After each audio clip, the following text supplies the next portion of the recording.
बड़ी खबर आ रही है। भारत के मून मिशन चंद्रयान-3 से जुड़ी। भारत चांद के दक्षिणी ध्रुव पर उतरने वाला दुनिया का पहला देश बना। भारत ने चंद्रमा के दक्षिणी ध्रुव पर लैंडर विक्रम को सॉफ्ट तरीके से उतारकर इतिहास रच दिया। इस कामयाबी के साथ भारत ने पूरी दुनिया को यह बता दिया कि वो अंतरिक्ष में किसी से कम नहीं है। भारत की इस सफलता के गवाह इसरो के वैज्ञानिकों के साथ प्रधानमंत्री मोदी भी बने।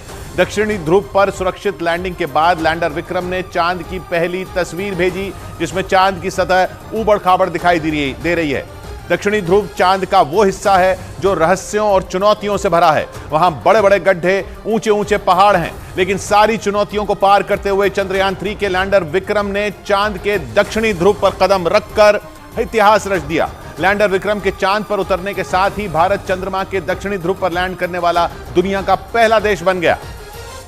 और इस कामयाबी के बाद पूरी दुनिया में भारत का डंका बजने लगा। लैंडर विक्रम के चांद के दक्षिणी ध्रुव पर उतरने के साथ ही हर एक हिंदुस्तानी का सीना गर्व से चौड़ा हो गया। लैंडर विक्रम ने चांद के दक्षिणी ध्रुव पर कदम रखने के साथ ही पृथ्वी पर पहला संदेश भेजा, जिसमें उसने अपनी मंजिल पर सुरक्षित तरीके से पहुंचने की जानकारी दी। बाद में लैंडर के इस मैसेज को इसरो ने ट्वीट भी किया। Sir, we have achieved soft landing on the moon. India is on the moon. ISRO की जानकारी के मुताबिक लैंडर विक्रम ने 30 मिनट में चंद्रमा की अंतिम कक्षा से 25 किलोमीटर का सफर पूरा किया। थोड़ी देर बाद लैंडर विक्रम वर्टिकल लैंडिंग यानी खड़ी लैंडिंग के लिए तैयार हो गया। इसके बाद उसे धीरे धीरे नीचे लाया गया और फिर 6:04 पर वो चांद पर सुरक्षित तरीके से उतर गया। और इस कामयाबी के साथ भारत चांद के दक्षिणी ध्रुव पर उतरने वाला दुनिया का पहला देश बन गया, क्योंकि दुनिया का कोई भी देश चांद के इस दुर्लभ हिस्से पर उतरने में कामयाब नहीं हो सका है। लेकिन इसरो के वैज्ञानिकों ने चांद के दक्षिणी ध्रुव पर लैंडर विक्रम की सॉफ्ट लैंडिंग करवाकर पूरी दुनिया में भारत का लोहा मनवा दिया। चांद का दक्षिणी ध्रुव रहस्यों और चुनौतियों से भरा है। ऊबड़ खाबड़ जमीन के साथ वहां गहरी खाइयां और ऊंचे ऊंचे पहाड़ हैं। वहां इतने बड़े गड्ढे हैं कि उनमें हिमालय तक समा जाए। मतलब वहां अंतरिक्ष यान को उतारना बेहद मुश्किल है। लेकिन इसके बाद भी इसरो के वैज्ञानिकों ने इस हिस्से पर लैंडर विक्रम को उतारकर चांद पर भारत का झंडा लहरा दिया। चांद के दक्षिणी ध्रुव पर लैंडर के उतरने के बाद भारत वहां पहुंचने वाला दुनिया का पहला देश बन गया। लैंडर के चांद पर उतरने के बाद बेंगलुरु में मौजूद इसरो के कमांड सेंटर में खुशी की लहर दौड़ गई, क्योंकि 41 दिनों से इसरो के वैज्ञानिकों की नजर लैंडर विक्रम की सॉफ्ट लैंडिंग पर ही टिकी हुई थी। और चंद्रमा के दक्षिणी ध्रुव पर लैंडर की सॉफ्ट लैंडिंग करवाकर भारत चांद पर पहुंचने वाले देशों की कतार में सबसे ऊपर हो गया। दक्षिणी ध्रुव पर पहुंचकर इतिहास रचने के साथ ही भारत चांद के किसी भी हिस्से पर अंतरिक्ष यान उतारने वाला दुनिया का चौथा देश बन गया। क्योंकि भारत से पहले पूरी दुनिया में सिर्फ 3 देश ही चंद्रमा पर पहुंचने में कामयाब हो सके हैं। उन देशों में अमेरिका, रूस और चीन शामिल हैं। लेकिन चंद्रमा के दक्षिणी ध्रुव पर उतरने के साथ ही भारत इन देशों से भी आगे निकल गया, क्योंकि इन तीनों देशों के अंतरिक्ष यान चांद के दक्षिणी ध्रुव पर नहीं उतरे थे। इन देशों ने चांद के उन हिस्सों पर अंतरिक्ष यान उतारे थे जहां समतल मैदान थे, लेकिन भारत ने अंतरिक्ष में बड़ी छलांग लगाते हुए दक्षिणी ध्रुव पर लैंडर विक्रम को उतार दिया। इस मिशन के जरिए भारत ने दुनिया को यह बता दिया कि उसके पास चांद पर सॉफ्ट लैंडिंग करने और रोवर को वहां चलाने की काबिलियत है। भारत से पहले रूस चांद के दक्षिणी ध्रुव पर लूना 25 यान उतारने वाला था। 21 अगस्त को यह लैंडिंग होनी थी, लेकिन आखिरी वक्त पर वो रास्ते से भटककर क्रैश हो गया। उधर चंद्रमा पर लैंडिंग से ठीक पहले लैंडर विक्रम ने लैंडिंग की जगह बदलने का फैसला किया, जिसके बाद लैंडर विक्रम की सॉफ्ट लैंडिंग हुई। लैंडर तय स्पीड से चांद के नजदीक पहुंचा, लेकिन जब वो चांद की सतह से 150 मीटर की ऊंचाई पर था, उसी वक्त वो अचानक रुक गया और रीटारगेट हुआ। इसका मतलब यह हुआ कि चांद की सतह से 150 मीटर की ऊंचाई पर लैंडर विक्रम ने तय किया कि लैंडिंग के लिए उसे दूसरी जगह ढूंढनी पड़ेगी। ये रीटारगेट हुआ है जब वो 150 मीटर की दूरी पर था, चांद से 150 मीटर की दूरी पर था, तब ये लोकल नेविगेशन में था और रीटारगेट हुआ है। ये इसका मतलब ये कि जब वो 150 मीटर की ऊंचाई पर था चांद से विक्रम लैंडर, तब उसने ये तय किया कि जहां मैं जा रहा हूं वहां नहीं है लैंडिंग की जगह, अब मुझे दूसरी जगह ढूंढनी पड़ेगी। यानी चंद्रयान-3 में चंद्रयान-2 के मुकाबले जो तैयारी की गई वो काम आई और लैंडर विक्रम ने सही समय पर सही फैसला लेकर लैंडिंग की जगह बदलने का फैसला किया और फिर उसने लैंडिंग की जगह बदलकर परफेक्ट सॉफ्ट लैंडिंग की। और इसके लिए इसरो के वैज्ञानिकों के मुताबिक चंद्रयान-2 से सबक लेते हुए इस बार लैंडर को जगह बदलने वाली तकनीक से भी लैस किया गया था। ऐसा इसलिए क्योंकि लैंडर को चांद की सतह पर सुरक्षित तरीके से उतारे बिना मिशन सफल नहीं हो पाता।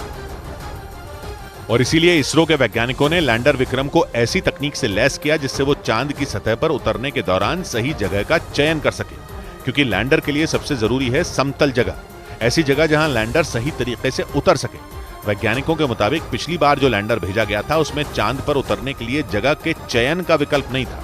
यानी इसरो की तरफ से जो पहले से तय कर दी गई जगह लैंडर को वहीं पर उतरना पड़ता। लेकिन इस बार लैंडर में ऐसी तकनीक थी जिससे वो खुद ही सही जगह का चयन कर सके, क्योंकि भारत का मिशन चांद की उस सबसे मुश्किल जगह दक्षिणी ध्रुव पर उतरने का था जहां अब तक कोई भी देश नहीं पहुंच सका।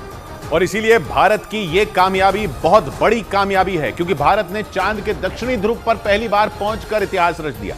इसरो के मुताबिक इस पूरे अभियान के दौरान सब कुछ प्लान के मुताबिक हुआ और इसी वजह से भारत ने वो कारनामा कर दिखाया जिसे अंतरिक्ष की दुनिया में सबसे आगे माने जाने वाले अमेरिका और रूस तक नहीं कर पाए। भारत ने चांद के सबसे मुश्किल हिस्से दक्षिणी ध्रुव पर कदम रख दिया। इस दौरान चंद्रयान 3 मिशन में सब कुछ इसरो के प्लान के मुताबिक ही हुआ। यानी भारत ने 14 जुलाई को चांद पर पहुंचने की जो यात्रा आंध्र प्रदेश के श्रीहरिकोटा से शुरू की थी, वो चांद पर पहुंचकर ही पूरी हुई। इसमें कहीं भी या किसी भी वक्त ऐसा पल नहीं आया जब चंद्रयान 3 को कोई मुश्किल पेश आई हो, जिसका मतलब है कि चंद्रयान ने सही तरीके से प्रोपल्शन मॉड्यूल को चांद की कक्षा तक पहुंचाया।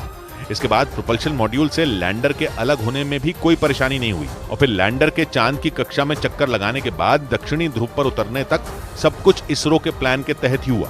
इस बीच चंद्रयान 3 मिशन के सफल होने के आखिरी पलों में पूरे देश की सांसें अटकी रहीं, क्योंकि चंद्रयान 2 मिशन के दौरान पहले तो सब कुछ ठीक चल रहा था, लेकिन आखिरी पल में ही वो मिशन फेल हो गया था।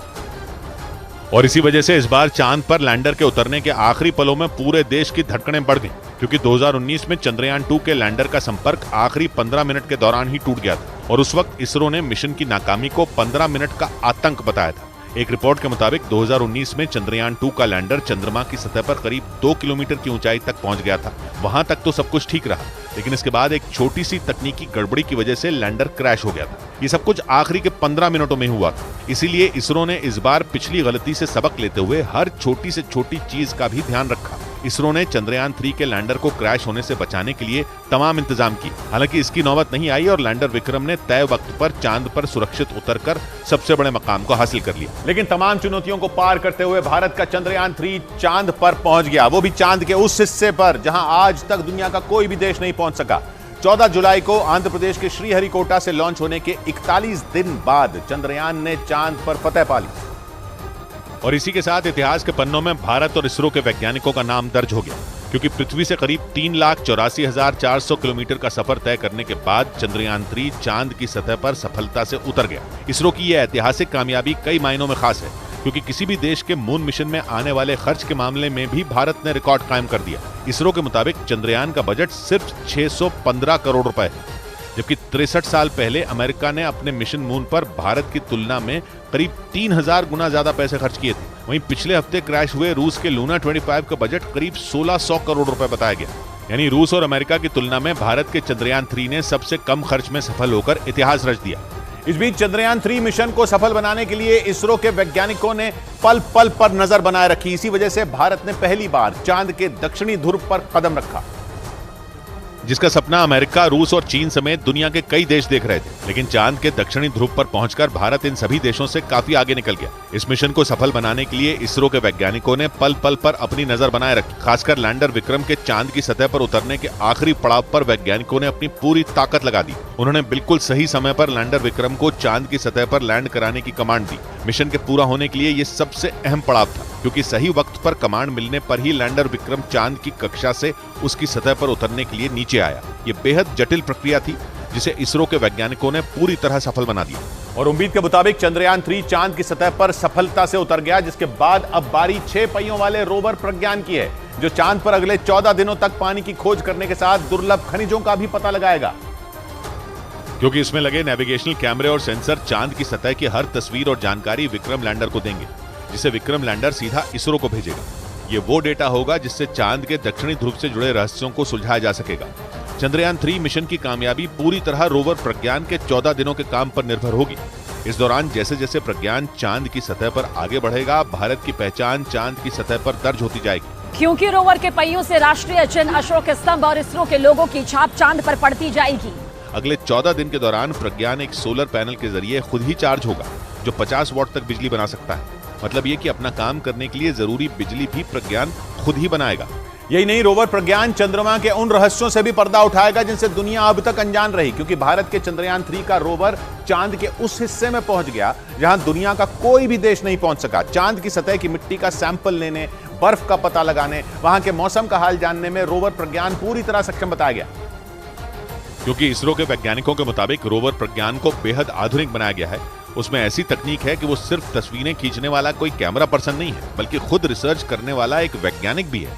लैंडर विक्रम से आधा किलोमीटर के दायरे में प्रज्ञान चंद्रमा की सतह पर घूमता रहेगा और रिसर्च करता रहेगा। प्रज्ञान सिर्फ पानी ही नहीं बल्कि चांद की सतह पर मैग्नीशियम, सिलिकॉन और पोटेशियम समेत कई खनिज भी खोजेगा। इसके अलावा वहां के तापमान और भूकंप की भी जानकारी को इकट्ठा करेगा। इस दौरान चांद की सतह पर रोवर प्रज्ञान 1 सेंटीमीटर प्रति सेकंड की रफ्तार से चलेगा और चांद की सतह पर उसकी रिसर्च पृथ्वी के 14 दिनों तक चलेगी, क्योंकि चांद पर एक दिन पृथ्वी के 14 दिन के बराबर होता है। इस बीच साउथ अफ्रीका के दौरे पर गए प्रधानमंत्री नरेंद्र मोदी ने देश के वैज्ञानिकों की पीठ थपथपाई। उन्होंने भारत की इस ऐतिहासिक सफलता के लिए इसरो के वैज्ञानिकों को धन्यवाद दिया।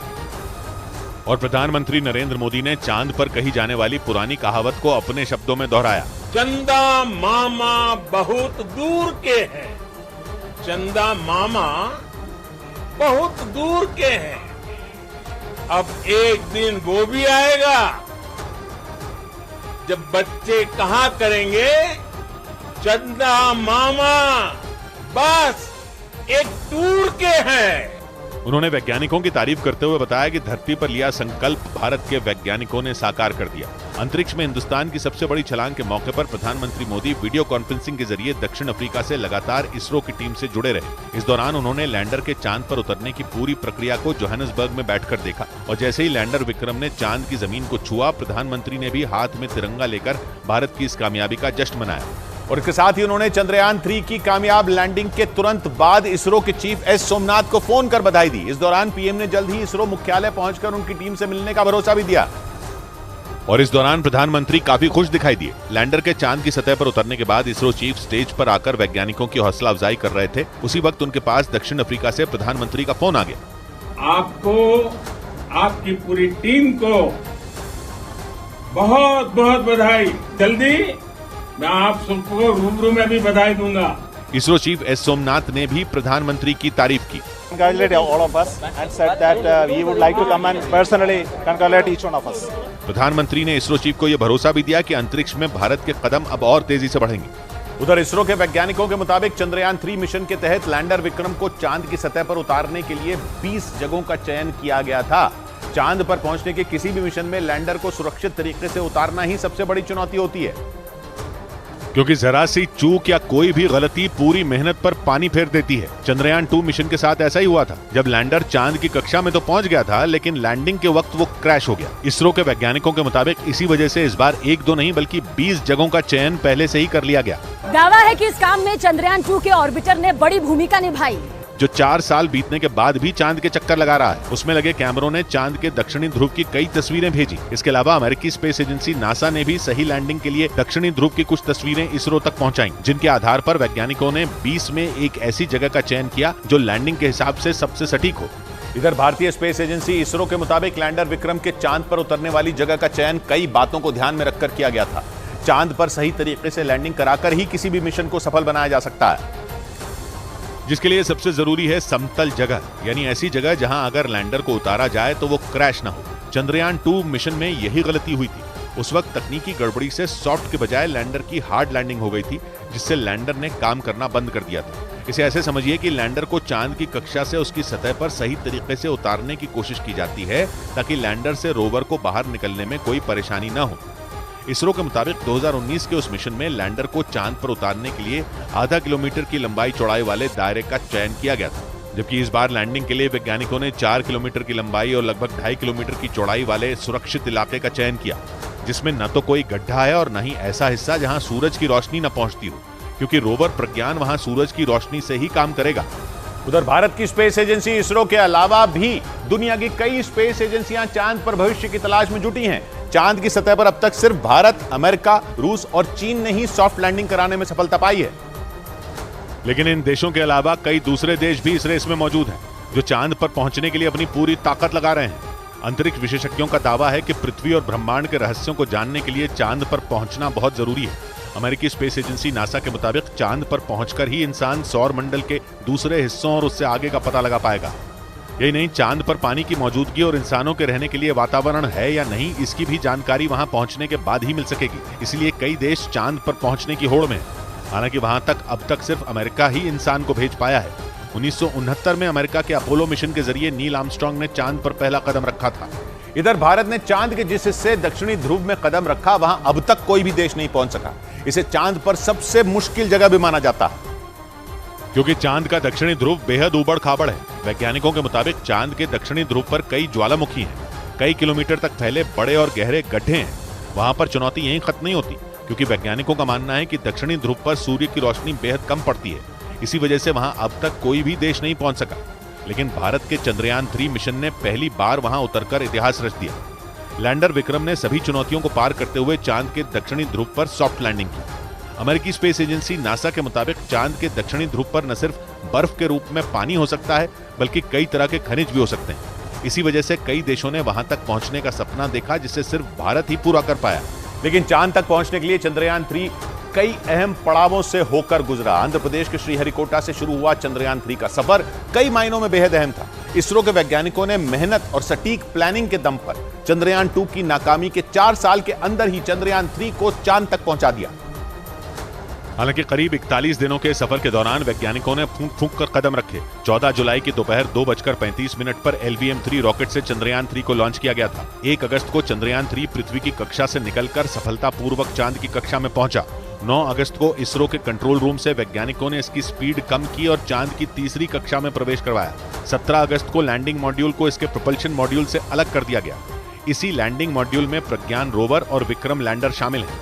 18 अगस्त को डीबूस्टिंग प्रक्रिया को अंजाम दिया गया, जिसके बाद चंद्रयान 3 चांद के और ज्यादा करीब पहुंच गया। और 21 अगस्त को चंद्रयान 3 ने 4 साल पहले 2019 में भेजे गए चंद्रयान 2 के ऑर्बिटर से संपर्क किया। और जैसे ही भारत ने चांद के दक्षिणी ध्रुव पर कदम रखा, देश के कई हिस्सों में जश्न मनना शुरू हो गया, जिसकी एक तस्वीर दिल्ली में मौजूद बीजेपी मुख्यालय से भी सामने आई। वहां बीजेपी अध्यक्ष जेपी नड्डा और गृह मंत्री अमित शाह मौजूद रहे। और जैसे ही इसरो ने चांद पर लैंडिंग का ऐलान किया, वहां तालियां बजने लगी। गृह मंत्री अमित शाह और बीजेपी अध्यक्ष जेपी नड्डा ने इसरो को इस मिशन की सफलता की बधाई दी। वहीं बीजेपी कार्यकर्ताओं ने पटाखे जलाकर इस कामयाबी का जश्न मनाया। इससे पहले वहां मौजूद बीजेपी कार्यकर्ताओं ने तिरंगा झंडा लहराकर भारत माता की जय के नारे भी लगाए। इस मिशन के कामयाब होने की खुशी में वहां मौजूद बीजेपी कार्यकर्ताओं ने एक दूसरे को मिठाई खिलाई और भारत की इस ऐतिहासिक कामयाबी के लिए इसरो को बधाई दी। इस बीच चांद फतेह के बाद बेंगलुरु के इसरो मुख्यालय में चंद्रयान के नायकों का सम्मान किया गया। इसरो के चीफ एस सोमनाथ ने चंद्रयान 3 मिशन के कामयाब होने पर इस मिशन से जुड़े वैज्ञानिकों का हौसला बढ़ाया और उन्हें पास बुलाकर चंद्रयान 3 मिशन की कामयाबी की बधाई भी दी। इस दौरान वहां कमांड सेंटर में मौजूद वैज्ञानिकों के चेहरे खिल गए। वो भी देश की इस बड़ी कामयाबी पर झूम उठे और वहीं पर जश्न मनाने लगे। चंद्रयान 3 मिशन को कामयाब बनाने में इसरो के कई वैज्ञानिकों ने अपनी अहम भूमिका निभाई। इसीलिए इसरो के चीफ डॉक्टर एस सोमनाथ ने उनका हौसला बढ़ाया। इस बीच जैसे ही भारत को चांद पर सफलता मिली, जम्मू में सीआरपीएफ के जवानों की खुशी का ठिकाना नहीं रहा। जवानों ने इस बड़ी कामयाबी पर जमकर जश्न मनाया और वो अपने कैंप में साथियों के साथ झूम उठे। सीआरपीएफ के जवानों ने देश के चांद पर इतिहास रचते ही मिठाइयां बांटी और वैज्ञानिकों को इस कामयाबी पर बधाई दी। हम बहुत खुश हैं। हमारे फौजी भाई सारे इस पल को सब इसका सेलिब्रेट कर रहे हैं। जम्मू के उस कैंप में सीआरपीएफ के जवान काफी देर तक झूमकर देश की इस बड़ी कामयाबी पर जश्न मनाते रहे। चंद्रयान 3 ने 14 जुलाई को आंध्र प्रदेश के श्रीहरिकोटा से उड़ान भरी थी और अब चांद के दक्षिणी ध्रुव पर सफल लैंडिंग की, जिसकी खबर मिलते ही इस मिशन की अगुवाई करने वाले वैज्ञानिकों में एक लखनऊ की ऋतु करिधाल के स्कूल में दुगना जश्न मनाया गया। क्योंकि एक तो भारत के इतिहास रचने की खुशी और दूसरा इस इतिहास को रचने में योगदान देने वाली ऋतु करिधाल। आज हम जितना अपने आप को गौरवान्वित महसूस कर रहे हैं, उसको शब्दों में बयान नहीं किया जा सकता। ऋतु करिधाल के स्कूल में प्रोजेक्टर लगाकर चंद्रयान 3 की लैंडिंग का लाइव टेलीकास्ट देखा गया और जैसे ही लैंडर चांद पर उतरा, वंदे मातरम के नारे लगने लगे।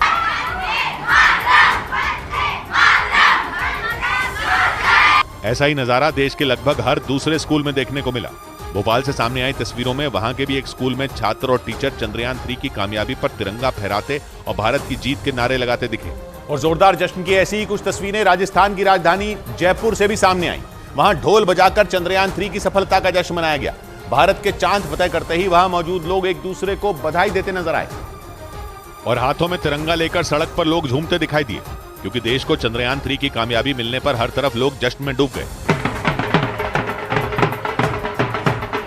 इस बीच जयपुर में ढोल बजाकर लोगों ने एक दूसरे को बधाइयां दी और देश की सफलता पर इसरो के वैज्ञानिकों का शुक्रिया अदा किया कि मोदी है तो मुमकिन है, वो आज साकार हुआ है। वहीं जयपुर के साथ अहमदाबाद में भी लोग चांद पर देश को मिली सफलता पर आतिशबाजी करते नजर आए। वहां लोगों ने खुशी के मौके पर पटाखे फोड़े।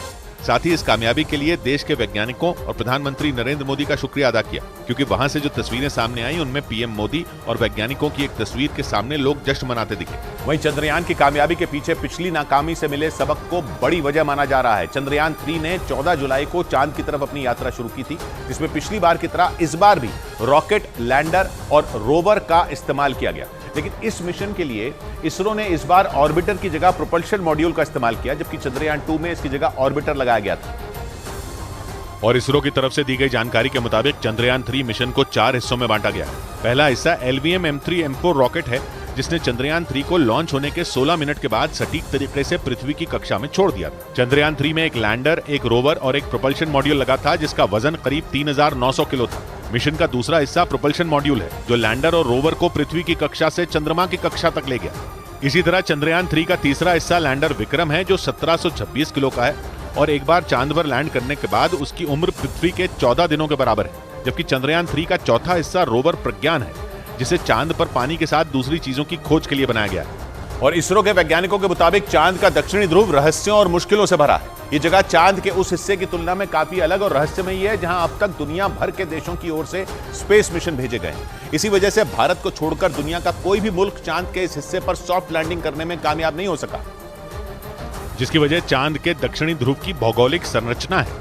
वैज्ञानिकों के मुताबिक चांद के इस हिस्से पर कई ज्वालामुखी हैं। इसके अलावा वहां की जमीन बेहद उबड़ खाबड़ है। चांद का दक्षिणी ध्रुव करीब 2500 किलोमीटर चौड़ा और 8 किलोमीटर गहरे गड्ढे के किनारे मौजूद है, जिसे सौरमंडल का सबसे पुराना इंपैक्ट क्रेटर माना जाता है। इंपैक्ट क्रेटर उन गड्ढों को कहा जाता है जो किसी बड़े उल्का पिंड या ग्रहों की टक्करों से बने हों। वैज्ञानिकों के मुताबिक चांद के दक्षिणी ध्रुव पर सूर्य की रोशनी बहुत कम पहुंचती है। वहां कई आसमान छूने वाले पहाड़ और गहरे गड्ढे मौजूद हैं, जो रोशनी वाले दिनों में भी अंधेरे में डूबे रहते हैं। इन गड्ढों और पहाड़ों की छांव में आने वाले हिस्सों में तापमान -243 डिग्री सेल्सियस तक पहुंच जाता है। और पूरी दुनिया के वैज्ञानिक ये जानते हैं कि चांद की सतह पर अंतरिक्ष यान को उतारना बेहद मुश्किल है। इसीलिए इसरो के वैज्ञानिकों ने लैंडर विक्रम के इंजनों में थ्रस्टर फायर का इस्तेमाल किया। इस प्रक्रिया को डीबूस्टिंग कहते हैं, जिसके जरिए अंतरिक्ष यान की रफ्तार कम की जाती है। क्योंकि स्पीड ज्यादा होने पर अंतरिक्ष यान की लैंडिंग में मुश्किल होती है और उसके क्रैश होने का खतरा बढ़ जाता है। इसीलिए इसरो के वैज्ञानिकों ने डीबूस्टिंग के जरिए लैंडर की रफ्तार को कम करने की तैयारी की। डीबूस्टिंग की प्रक्रिया के दौरान इंजन से थ्रस्टर फायर किए जाते हैं, जो अंतरिक्ष यान को उल्टी दिशा में धकेलते हैं, जिससे उसकी स्पीड कम हो जाती है। लेकिन जरूरी यह है कि वर्टिकल लैंडिंग यानी खड़ी लैंडिंग के दौरान इंजन सही मात्रा में ऊर्जा बनाए। यानी इंजन में लगे थ्रस्टर का सही तरीके से काम करना बहुत जरूरी होता है, क्योंकि अगर इंजन के थ्रस्टर से कम या फिर ज्यादा ऊर्जा निकली तो फिर लैंडर का संतुलन बिगड़ जाता है और उसका चांद पर उतरना मुश्किल हो जाता है। लेकिन चंद्रमा की सतह पर उसके ऑर्बिट से अंतरिक्ष यान की रफ्तार कम करके उतारना वैज्ञानिकों के लिए सबसे मुश्किल काम होता है, क्योंकि वहां वायुमंडल नहीं है और पृथ्वी की तुलना में गुरुत्वाकर्षण बहुत कम है।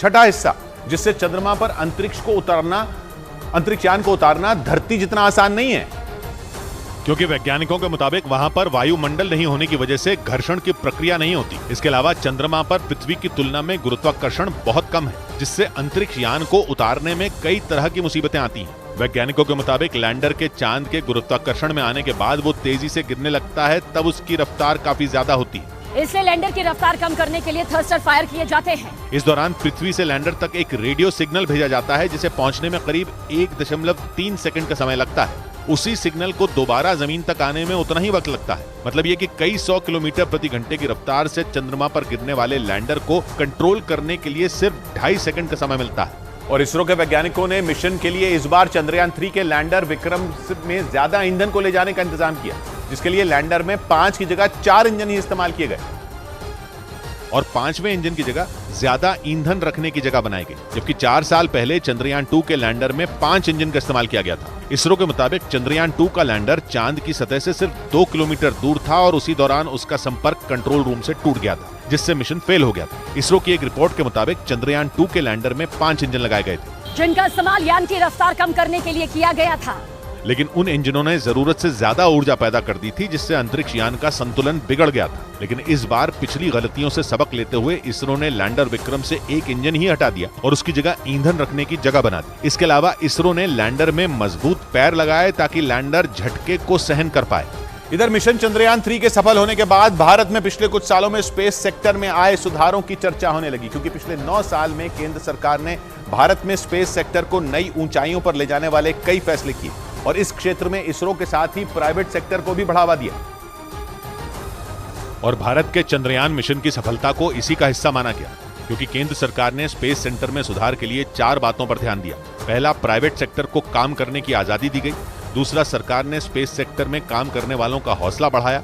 तीसरा, इस क्षेत्र में युवाओं को मौका दिया गया और चौथा, इसे आम आदमी के लिए उपयोगी बनाया। यानी स्पेस सेक्टर को नई ऊंचाइयों पर ले जाने के लिए हर क्षेत्र में काम किया गया, जिसका असर भी दिखा, क्योंकि भारत ने पिछले 9 साल में 300 से ज्यादा सैटेलाइट लॉन्च की।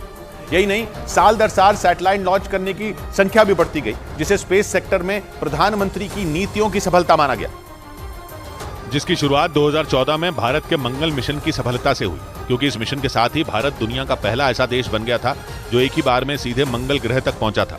जिसके बाद चंद्रयान 2 और फिर चंद्रयान 3 को भेजा गया, जिसने चांद के दक्षिणी ध्रुव पर पहुंचकर इतिहास रच दिया, क्योंकि इससे पहले दुनिया का कोई देश यह कारनामा नहीं कर पाया था और भारत चांद के दक्षिणी ध्रुव पर पहुंचने वाला पहला देश बन गया।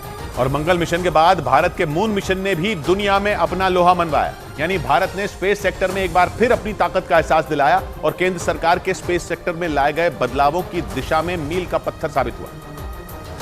और मिशन गगनयान की तैयारी में जुटे इसरो के वैज्ञानिकों का हौसला 7वें आसमान पर पहुंचा दिया। आंकड़े बताते हैं कि 2017 के बाद से भारत 104 सैटेलाइट पहली ही कोशिश में लॉन्च कर चुका है।